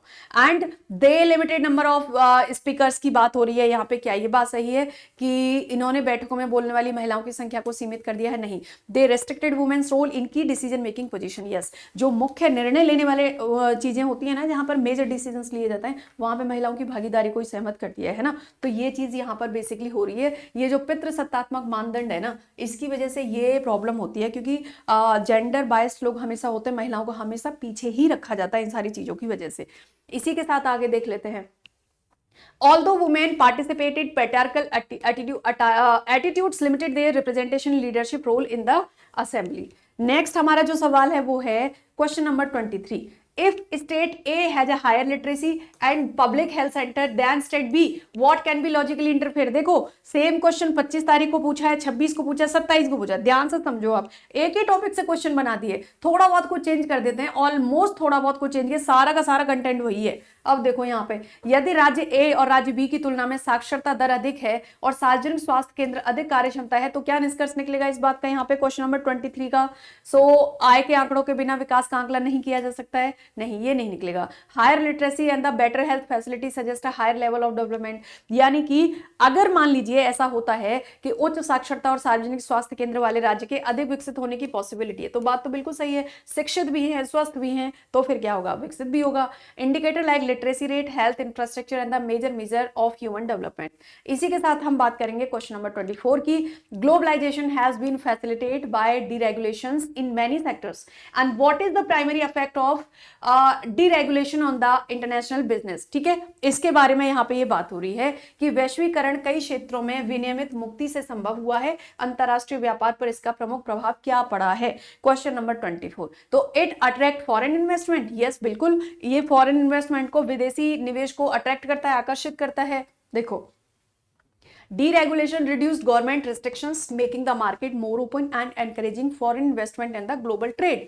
इसी के साथ दूसरा सवाल हमारा है 25, झूम cultivation shifting agriculture is mainly practised in which type of the farming system. झूम खेती मुख्य रूप से किस प्रकार की कृषि प्रणाली में की जाती है, ये भी यहाँ पे पूछा जा रहा है। वाणिज्यिक खेती नहीं, मिश्रित नो, आदिम निर्वाह कृषि में, तो आंसर क्या है सी। अब आप देखो, झूम खेती से रिलेटेड मतलब कोई सवाल ऐसा नहीं है जो रिपीटेड मोड में ना पूछा जा रहा हो, एक ही टॉपिक से रिलेटेड ज्यादातर सवाल पूछोगे तीनों दिन, मतलब एक टॉपिक उठाया तो तीनों दिन की शिफ्ट में, तीनों शिफ्ट में सवाल है वहां से, इस तरीके से क्वेश्चन है। झूम cultivation primitive substance farming methods practiced mainly by tribal communities in North East India involving the shifting cultivation। तो ये हमारी डे 3 की शिफ्ट 1 शिफ्ट 2 हो चुकी हैं। अब मैं आपके साथ यहाँ पर हमारा जो 3rd डे था 27 फरवरी को एग्जाम हुआ है, उसके जो लास्ट शिफ्ट रही है, 3rd शिफ्ट रही है, उसके बारे में डिस्कस करूंगी। ठीक है, तो अब हम यहाँ पे 3rd शिफ्ट को डिस्कस करेंगे। देख लेते हैं पहला सवाल 3rd शिफ्ट में यहाँ पे क्या पूछा जा रहा है। तो देखो, ऑलमोस्ट आप देखोगे कि तीनों ही शिफ्ट में जो फर्स्ट क्वेश्चन यहाँ पे पूछे गए हैं आपके, वो कैसे पूछे गए हैं, तीनों ही शिफ्ट में पहले जो सवाल पूछे गए हैं वो इकोनॉमिक्स का है। यहाँ पर भी, how do measure of national development differ from measure of economic growth, राष्ट्रीय विकास के माप आर्थिक वृद्धि के माप से कैसे अलग हैं, ये आपसे यहाँ पे पूछा जा रहा है। तो national development include social indicator not just the economic data, बिल्कुल सही बात है, आंसर क्या है, ए ही है इसका आंसर। ठीक है, इसका जो आंसर है वो ए है। अब इसी के साथ देखो, national development consider broader indicator such as literacy, health, life expectancy and the equality, while economic growth mainly focus to increase in GDP income. इसी के साथ दूसरा सवाल हमारा है question number second, what role does the governor of state play in appointment of higher court जजेस या high court जजेस। उच्च न्यायालय के जो न्यायाधीश होते हैं उनकी नियुक्ति में राज्य के राज्यपाल की क्या भूमिका होती है, तो ये भी देख लेते हैं। तो स्वतंत्र रूप से नियुक्त करते हैं, नहीं। स्वतंत्र रूप से नहीं, अप्रूव ओनली, तो नहीं, ऐसा भी नहीं है। डायरेक्ट नॉमिनेशन नहीं। पार्टिसिपेट इन कंसल्टेशन प्रोसेस, परामर्श प्रक्रिया के द्वारा ही यहां पर ये किया जाता है। तो आंसर क्या हो जाएगा, डी। डी आंसर यहां पे हमारा हो जाएगा। According to article 217 of the Indian constitution, high court जजेस are appointed by president after consultation with the chief justice of India and governor of state and the chief justice of high court. इसी के साथ आप आगे देखो, हमारा तीसरा question है, what was the main reason of the proceedings of first round table conference were considered abortive. प्रथम गोलमेज सम्मेलन की कार्यवाही को निष्फल माने जाने का मुख्य कारण क्या है, क्यों निष्फल रहा था जो प्रथम गोलमेज सम्मेलन था। ब्रिटिश सरकार पीछे हट गई थी, नहीं, तीनों करे थे ब्रिटिश सरकार ने ऑर्गेनाइज। भारत के बाहर आयोजित किया गया था, तो ये कारण नहीं था फेल होने का। कांग्रेस ने सम्मेलन का बहिष्कार किया था, तो इसलिए वो फेल हो गया था, क्योंकि मेजर पार्टी तो कांग्रेस ही थी यहाँ पे। फर्स्ट राउंड टेबल कॉन्फ्रेंस 1930 में हुआ था, failed mainly because Indian national Congress boycotted, so the most important political force in the India was absent. और लाहौर अधिवेशन में इसका बॉयकॉट किया गया था, जिसकी अध्यक्षता पंडित जवाहरलाल नेहरू ने की थी। ठीक है, आगे देखो क्वेश्चन नंबर 4 क्या है। In 1648 during the whose reign of Mughal capital shifted from Shahjahanabad, यानी कि 1648 में किसके शासनकाल में मुगल राजधानी को शाहजहानाबाद स्थानांतरित किया गया। तो ये जो शहर था ना शाहजहानाबाद, ये फिर दिल्ली में शामिल हो गया। तो अब बताओ, आगरा से राजधानी दिल्ली कौन लेकर के आया था। जब मैं मुगल एम्पायर आपको पढ़ा रही थी मेडाइवल हिस्ट्री में, तो मैंने उस समय पर आपको ये बहुत क्लियरली यहाँ पर बताया था कि किसने राजधानी आगरा, दिल्ली से आगरा कौन लेके गया, फिर आगरा में रही, आगरा में क्या क्या किसने बनवाया, फिर आगरा से दिल्ली कौन लेकर के आ गया था। ये भी ना आपको याद रहा हो तो 1648 याद कर लो कि यहां पर कौन था मुगल बादशाह जिसने ट्रांसफर किया था। ठीक है, बाबर। तो बाबर तो था नहीं, बाबर कब से कब तक आया था, बाबर तो आया ही 1526 से 1530 तक था। ठीक है, अकबर, क्या अकबर की बात है, तो अकबर तो यहाँ पे था भी नहीं। इसके साथ ही अकबर कब आया, अकबर आया है 1556 से लेकर के कब तक रहा है, 1627। अब इसके बाद औरंगजेब है, शाहजहां। तो ये देखो, शाहजहां जो है, शाहजहां के टाइम पर, जहांगीर के बाद कौन आया था, शाहजहां आया था। तो शाहजहां के टाइम पर ही राजधानी को शाहजहानाबाद लेकर के आया गया था, है ना। और वहीं से फिर मयूर सिंहासन को लूट करके लेके गया था Nadir Shah. Shahjahan established Shahjahanabad old Delhi in 1648 and shifted Mughal capital from Agra. ठीक है, देखो विच आउटकम इज कंसिडर्ड। देखो डायरेक्ट क्लास से सवाल आए हुए हैं, ध्यान से। जो क्लासरूम स्टूडेंट है ना यहाँ पे, उनको तो पता होगा इसके बारे में आराम से अच्छे से। ठीक है, और जो आपकी टेस्ट सीरीज थी वहां पर भी ये क्वेश्चंस डाल डाल के आपको दिए गए थे मैंने। अब आगे देखो, which outcome is considered a fundamental feature of the democratic government. किस परिणाम को लोकतांत्रिक सरकार की मूल विशेषता माना जाता है, किसको मूल विशेषता माना जाता है लोकतांत्रिक सरकार की। One sided decision, fixed economic policy, accountability to people या सेंट्रलाइज्ड पावर। क्वेश्चन नंबर 5 यहां पर आपका है। ठीक है, तो लोगों के प्रति जवाबदेही को यह माना जाता है।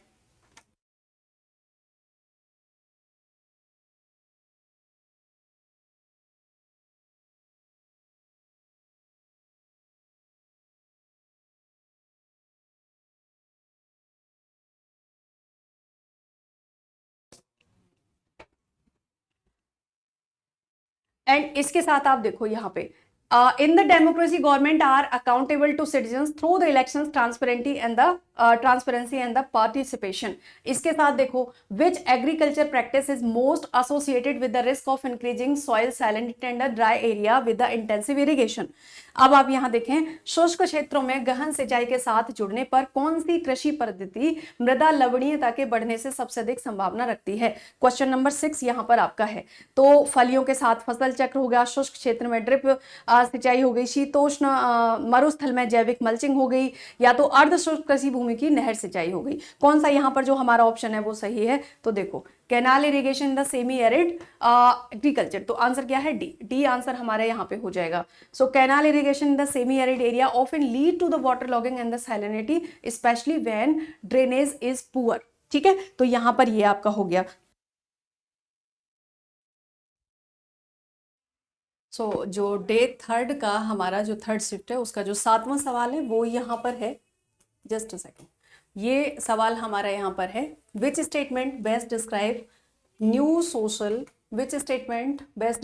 Social movements compare to traditional social movements, यानी कि निम्नलिखित में से कौन सा कथन पारंपरिक सामाजिक आंदोलनों की तुलना में नए सामाजिक आंदोलन का सर्वोत्तम वर्णन करता है। इसके बारे में यहाँ पर ये बात हो रही है। क्वेश्चन नंबर 7, तो देख लेते हैं इसको। यहाँ पे इनका आयोजन केवल राजनीतिक दलों के द्वारा किया जाता है? नहीं, ऐसा नहीं है। ये सदैव हिंसक प्रकृति के होते हैं? ऐसा भी नहीं है। ये पहचान, संस्कृति और जीवन की गुणवत्ता पर केंद्रित होते हैं। बिल्कुल सही बात है। जब सामाजिक सुधार आंदोलनों की बात हो रही है तो they focus on identity, culture and the quality of life. तो हमारा ऑप्शन यहाँ पर कौन सा सही है? सी ऑप्शन हमारा यहाँ पर सही है। ठीक है, आगे देखें। New social movement emphasise identity, environmental protection, gender rights and equality of life, unlike older movements focused mainly on the economic issues. इसी के द्वारा हम यहाँ पे बात करेंगे। Question number 8, if a telecom company, देखो टेलीकॉम इंडस्ट्री से दोबारा सवाल आ गया यहाँ पे। If a telecom company has 49% government ownership and 51% private investment, how it is classified sector wise. किसी दूरसंचार कंपनी में सरकार की हिस्सेदारी है कितनी? 49%। और निजी निवेशक की हिस्सेदारी कितनी है? 51% यहाँ पर। तो अब आपको बताना है कि किस प्रकार से इसको वर्गीकृत किया जाएगा, ये कहाँ पर आएगा, ठीक है, किस सेक्टर में आएगा ये, इसके बारे में बात हो रही है। तो निजी, मैंने कितने बार क्लास में बताया कि जो 100% यहाँ पर इन्वेस्टमेंट की बात होती है, सिर्फ 1%, यानी अगर 51% जहां पर भी चला जाएगा ना, उसको उसी नाम से जानते हैं। अगर इधर गवर्नमेंट का होगा तो गवर्नमेंट कंपनी बोल देंगे, प्राइवेट है तो प्राइवेट कंपनी बोल देंगे। इसी के साथ देखो, since private ownership is more than 50%, enterprises classified as the private sector companies के बारे में फिर बात होती है यहाँ पे। इसी के साथ हमारा जो अगला सवाल है, क्वेश्चन नंबर 9, कौन सा है? Which of the following is an example of privately owned enterprises based on ownership?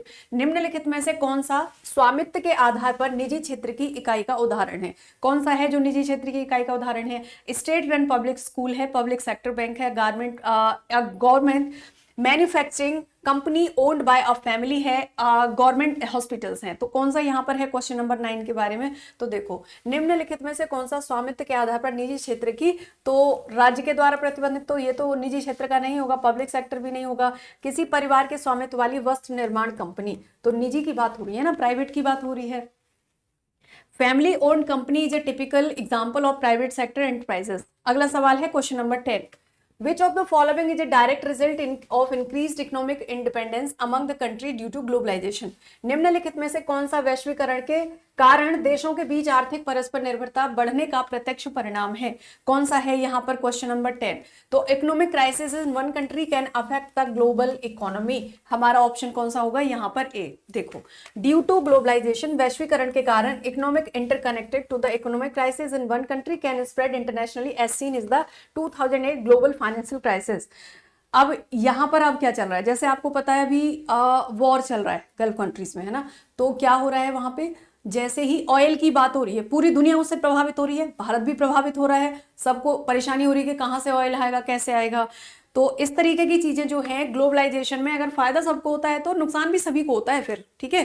आगे देखो, Which option best explains the impact of agriculture mechanized of the rural employment? निम्नलिखित में से कौन सा विकल्प ग्रामीण रोजगार पर कृषि मशीनीकरण के प्रभाव को सर्वोत्तम ढंग से व्याख्यायित करता है?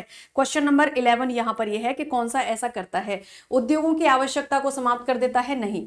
केवल शहरी ही लाभान्वित होते हैं? ऐसा नहीं है। इट में reduce demand for the labour but can increase productivity. श्रम की मांग को न्यूनीकृत कर सकते हैं परंतु उत्पादकता में वृद्धि कर सकते हैं। तो हमारा ऑप्शन क्या है? सी ऑप्शन है। देखो, mechanisation increase in efficiency productivity but it में reduce the demand for the manual labour specially in the traditional farming system. इसी के साथ अगला सवाल है क्वेश्चन नंबर 12। तो क्वेश्चन नंबर 12 यहाँ पे क्या कह रहा है? Who became the dictator of Italy after the first world war? तो ये भी आपका कहां से है? यूरोपियन हिस्ट्री से क्वेश्चन आपका है। फर्स्ट वर्ल्ड वॉर आ गया, इटली।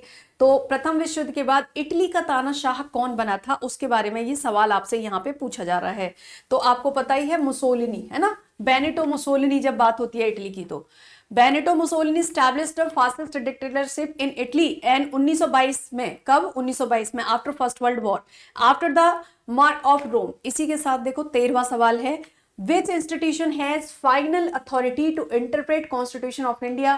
ये आपका पॉलिटी से रिलेटेड क्वेश्चन है। और एक चीज और मैं आपको बता रही हूँ, हिस्ट्री, पॉलिटी, इकोनॉमी, ज्योग्राफी सभी सब्जेक्ट से रिलेटेड सवाल पूछे गए एसएसटी में। ऐसा नहीं कि किसी सेक्टर से ज्यादा सवाल आए हैं, लेकिन कोशिश यहां पर की गई है, जब क्वेश्चंस बनाए गए हैं, कि ऐसे टॉपिक को लिया गया है जो इंटर रिलेट करते हैं। ये शब्द मैं बार बार करती हूँ। और ये इंटर रिलेट मतलब कि ज्योग्राफी का अगर कोई सवाल है तो वो टॉपिक उठाया जो इकोनॉमी में भी पूछा जाता है, वो टॉपिक उठाया जो हिस्ट्री में भी पूछा जाता है। ठीक है, देखो अब यहां पर संविधान की व्याख्या करने का अंतिम अधिकार किसके पास होता है? बड़ा ही सिंपल सवाल है ये, किसके पास होता है अंतिम अधिकार? तो आपको पता है, न्यायपालिका के पास। कौन सी न्यायपालिका? सुप्रीम कोर्ट, सर्वोच्च न्यायालय के पास होता है। आगे देखो यहाँ पे, supreme court of India as part of judiciary has the final authority to interpret constitution and ensure constitutional supremacy. इसी के साथ क्वेश्चन नंबर 14 के बारे में बात करेंगे। Which major controversy during the lord Ripon tenure helped give rise to the Indian nationalist. Lord Ripon के कार्यकाल के दौरान हुए किस महत्वपूर्ण विवाद ने भारतीय राष्ट्रवाद को जन्म देने में मदद करी थी? किसने भारतीय राष्ट्रवाद को जन्म देने में मदद करी थी? लॉर्ड रिपन के कार्यकाल के दौरान। क्वेश्चन नंबर 14 की बात यहां पर हो रही है। ठीक है, तो देखो हंटर कमीशन, तो ये लॉर्ड रिपन कब आया? तो हंटर कमीशन कब बना? तो ये तो नहीं है। Vernacular press act, Ilbert bill, है ना? तो इल्बर्ट बिल कंट्रोवर्सी जो हुई थी उसकी वजह से राष्ट्रवाद की ज्यादा भावना है यहाँ पर। तो देखो इल्बर्ट बिल कंट्रोवर्सी 1883 की बात है। एक्सपोज्ड रेशियल डिस्क्रिमिनेशन, इनकी वजह से क्या हुआ था, यहाँ पर जो नस्लीय भेदभाव की नीति इन्होंने चलाई थी वो बहुत उजागर हो गई थी। And British administration and strengthen India nationalist sentiments. Next question है question number 15। During the president rule, राष्ट्रपति शासन अगर किसी राज्य में लगा हुआ है, even if special privileges are granted to states, citizenship rights are not affected, which statement best explain this? तो इस बात को, इनमें से कौन सा स्टेटमेंट ऐसा है जो सही ढंग से एक्सप्लेन करता है कि राष्ट्रपति शासन के दौरान भी राज्यों को प्राप्त कोई भी विशेष अधिकार नागरिकता संबंधी अधिकारों को प्रभावित नहीं करता है? निम्नलिखित में से कौन सा इस अनुमति को सर्वोत्तम ढंग से स्पष्ट करता है? क्वेश्चन नंबर 15 यहाँ पे पूछा जा रहा है। Citizenship provisions do not fail with in the executive authority of state. हाँ, कार्यपालिका के अंतर्गत थोड़ी ना आता है ये। ठीक है, तो आंसर हमारा ए है। Citizenship is owned by central constitutional provision and laws, not by the executive authority of individual states. इसी के साथ हमारा अगला सवाल जो यहां पर है वो है विच option best describe the term climate. ये जो जलवायु है, क्लाइमेट वाले टॉपिक से आपका सवाल है, ये ज्योग्राफी का सवाल है। निम्नलिखित में से कौन सा विकल्प जलवायु शब्द का सबसे सटीक ढंग से वर्णन करता है? ये बात यहां पे पूछी जा रही है क्वेश्चन नंबर 16 में। ठीक है, तो देख लेते हैं कि daily temperature and rainfall of a place, अगर किसी स्थान का दैनिक तापमान और वर्षा हो रही है तो यहाँ पर ये जलवायु आती है? नहीं। Long term average weather condition of a region, किसी क्षेत्र में दीर्घकालिक औसत मौसम परिस्थितियां। आंसर क्या है? B. Climate refers to the long term average weather pattern of a region over many time, ठीक है, मैनी ईयर्स। क्वेश्चन नंबर 17 कह रहा है if the audit of panchayats and municipalities is authorised bye states law and who can conduct the audit. यदि पंचायत और नगर पालिकाओं की लेखा परीक्षा राज्य के कानून के द्वारा अधिकृत है तो कौन इसकी लेखा परीक्षा कर सकता है? कौन कर सकता है? State finance commission? नहीं। Controller auditor general of India, CAG. और देखो कैग से रिलेटेड सवाल कल भी पूछा गया था, कैग से रिलेटेड सवाल आज भी पूछा गया है। यहाँ पे आंसर हमारा क्या है? बी। देखो CAG of India can audit local body like panchayat and municipalities when authorised by state law. इसी के साथ अगला सवाल है question number 18। How does effective enforcement of consumer rights contribute to the sustainable economic development. उपभोक्ता अधिकारों का प्रभावी प्रवर्तन सतत आर्थिक विकास में किस प्रकार योगदान देता है? क्वेश्चन नंबर 18 आपका यहां पर है कि किस तरीके से ये करता है। It restrict competition and promote the monopoly practices. क्या ये प्रतिस्पर्धा को सीमित करता है और एकाधिकार प्रथाओं को बढ़ावा देता है? नहीं, ऐसा नहीं है कि इनको सीमित करता है और एकाधिकार को ये बढ़ावा देता है। And it focus only on increasing government revenue through the finance, ऐसा है? No. It increase consumer confidence, improving demand and market stability. तो हमारा कौन सा आंसर यहाँ पे है? सी। सी ऑप्शन सही है। Strong consumer protection build trust in market, encouraging stable demand, a fair competition, sustainable economic growth। इसी के द्वारा हम अगला सवाल यहाँ पर देख लेते हैं। नेक्स्ट क्वेश्चन जो हमारा है वो है What distinguished and continental crust from oceanic crust। महाद्वीपीय स्थलमंडल को महासागरीय स्थलमंडल से कौन सा अलग करता है? जो हमारा 25 तारीख को पेपर हुआ था शिफ्ट फर्स्ट में भी यहाँ क्रस्ट से रिलेटेड सवाल पूछा गया था और दोबारा भी यहाँ पे अभी वही सवाल पूछा जा रहा है। ठीक है, तो देखो बोथ आर कंप्लीटली लिक्विड। नहीं, स्थलमंडल कहाँ है जिस पर हम रहते हैं, घर बनाते हैं, वो लिक्विड थोड़ी है, तो ये ऑप्शन गलत हो गया। कॉन्टिनेंटल क्रस्ट थिकर, मोटा है, ठीक है। कल के ऑप्शन में भी, कल की जो हमारी 26 तारीख का 27 का पेपर था, यहाँ पे 26 का डे सेकंड था, उसमें भी पूछा गया, थिकर होता है और डेंस होता है और ओशनिक क्रस्ट जो होता है इसकी अपेक्षा, तो ऑप्शन हमारा बी सही है। और ऐसा ही वहां पर भी था, ठीक है, इसकी थिकनेस को लेकर के ही ऑप्शन थे। Continental crust thicker and less dense, while the oceanic crust is thinner and dense, and mainly composed of basaltic rock. तो ओशनिक क्रस्ट तो आपको पता ही है, बेसाल्टिक रॉक से बना है। कॉन्टिनेंटल क्रस्ट ग्रेनाइट से बना है। ये सारी चीजें आपको ज्योग्राफी में बताई हुई हैं, पढ़ाया हुआ है।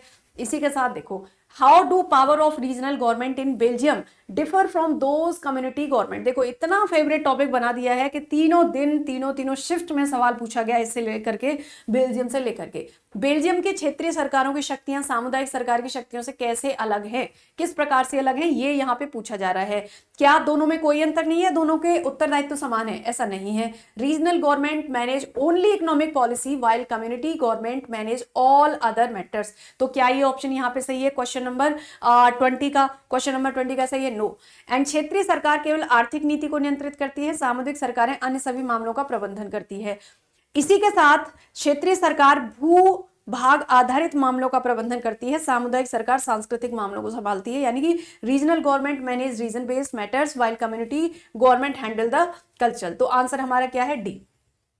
डी ऑप्शन यहाँ पे सही है। देखो, in Belgium federal system, regional government deals with the territory based matters, and while community government handle the culture, language and the educational। और लैंग्वेज से रिलेटेड 2-3 दिन लगातार सवाल आपके तीनों शिफ्ट में पूछे गए। दोनों दिन कौन सा फ्रेंच स्पीकिंग, डच स्पीकिंग को लेकर के नंबर्स में कम होने के बावजूद भी इनको रिप्रेजेंटेशन जो मिला है वो इक्वली मिला है। तो इस तरीके से ये क्वेश्चन यहाँ पे पूछा गया है, आपको पता होगा इसके बारे में। इसी के साथ अगला सवाल देख लेते हैं 21। In semi arid region which crop benefit from the most of rain water harvesting.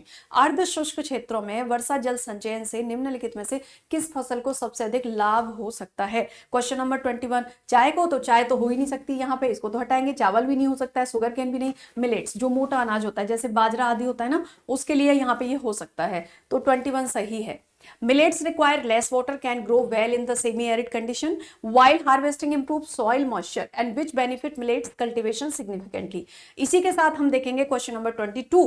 Which statements best differentiate in the watershed from the river basin। निम्नलिखित में से कौन सा कथन जल विभाजक को नदी बेसिन से सबसे अधिक ढंग से अलग करता है? तो देख लेते हैं, ये रिवर बेसिन से रिलेटेड भी सवाल आपका एक बार पूछा जा चुका है कल वाले पेपर में, यानी 26 तारीख को जो पेपर हुआ था उसमें ये पूछा जा चुका है। तो क्वेश्चन नंबर 22 में देख लेते हैं यहाँ पे कौन सा ऑप्शन हमारा सही है। Both cover the same area, yes. Watershed are larger than river, बिल्कुल सही बात है कि वाटरशेड आर द जो वाटरशेड होता है लार्जर होता है रिवर बेसिन से। क्या ये बात यहाँ पे सही है? Yes. River basin are smaller than watershed, watershed generally cover smaller area compare to the river. Yes, answer कौन सा सही है? डी ऑप्शन हमारा यहाँ पे सही है। देखो, watershed is a smaller hydrological unit within the large river basin and see several watershed together from river basin। इसी के साथ देखें नेक्स्ट क्वेश्चन है, which statement best describe the main objective of India's farmer portal। निम्नलिखित में से कौन सा कथन भारत के किसान पोर्टल के मुख्य उद्देश्य को सर्वोत्तम ढंग से व्याख्यायित करता है? क्वेश्चन नंबर 23 हमारा यहाँ पर है। तो कृषि बाजारों को रेगुलेट करना नहीं, और sell agricultural equipment online farmers के लिए नहीं, ऐसा भी नहीं है। Certify organic produce small farmers, provide comprehensive agriculture information to farmers. तो किसानों को व्यापक कृषि जानकारी देना, ऑप्शन हमारा कौन सा सही है? डी। अब देखो, Farmer portal provides farmer with agricultural advice and the update market price and the best farming practices। इसी के साथ क्वेश्चन नंबर 24 क्या कह रहा है? What is the meaning of Mahayana in Buddhism। Mahayana के बारे में बात कर रहा है, ठीक है, कि महायान क्या है। बौद्ध धर्म में महायान का क्या अर्थ है? The middle way, golden path and the great vehicle और the small. Mahayana great vehicle, तो ऑप्शन क्या आ जाएगा यहाँ पे? सी। और महायान बौद्ध धर्म की एक शाखा है, हीनयान दूसरी शाखा है। Buddhism, Mahayan means great vehicle, emphasize the path of compassion, goal of helping all beings achieve the enlightenment। Next question है question number 25। During the year 23-24 which Indian states was leading the producer of iron ore and important mineral used in the agricultural equipment manufacturing। यानी कि 2000 वर्ष 2023-24 के दौरान निम्नलिखित में से कौन सा भारतीय राज्य लौह अयस्क का अग्रणी उत्पादक था जो कृषि उपकरण के लिए निर्माण के लिए महत्वपूर्ण है। ये बात यहाँ पे आपसे पूछी जा रही है। केरल, ओडिशा, गुजरात, पंजाब, तो ये था आपका ओडिशा। ऑप्शन कौन सा हो गया हमारा? बी ऑप्शन यहाँ पे हो गया। देखो आप, Odisha is the largest producer of iron ore in India contributing the significant share of country's total production. तो इसी के साथ हमारे यहाँ पे जो 27 यानी कि 27 को जो पेपर हमारा हुआ था 27 फेब को, ठीक है, 27 फेब को जो पेपर हुआ है, फर्स्ट, सेकंड और थर्ड, तीनों ही शिफ्ट की हम बात कर रहे हैं। हमने तीनों शिफ्ट के, ईच शिफ्ट में 25 क्वेश्चंस आए हैं एसएसटी के, वो मैंने आपके साथ यहाँ पर डिस्कस किए हैं। अच्छे से आप लोग कर लीजिएगा, बहुत बेनिफिट होने वाला है आपको पढ़ना समझना ध्यान से है। और इस अगेन मैं फिर बोलूंगी, जो गलतियां इस बार हुई हैं वो आगे नहीं करनी। अब आप समझ लो पेपर कैसा आने वाला है आगे, ठीक है, तो इस बात पे ध्यान देना है आपको। So wish you all the very best. अगर कोई भी डाउट इस पूरे डिस्कशन के दौरान आपको रहा हो, कोई ऐसी चीज समझ में ना आई हो, कोई ऐसी चीज कि भाई इस क्वेश्चन का मुझे आंसर नहीं समझ में आया, क्यों इसका ये आंसर आया है, कमेंट सेक्शन में जाकर के मुझे कमेंट्स करिएगा, मैं आपको वहां पे रिप्लाई करूंगी। एंड आपको कुछ भी पूछना है तो आप जाकर के कमेंट सेक्शन में बताइएगा, ठीक है। Okay, so wish you all the very best. Thank you so much. Thank you.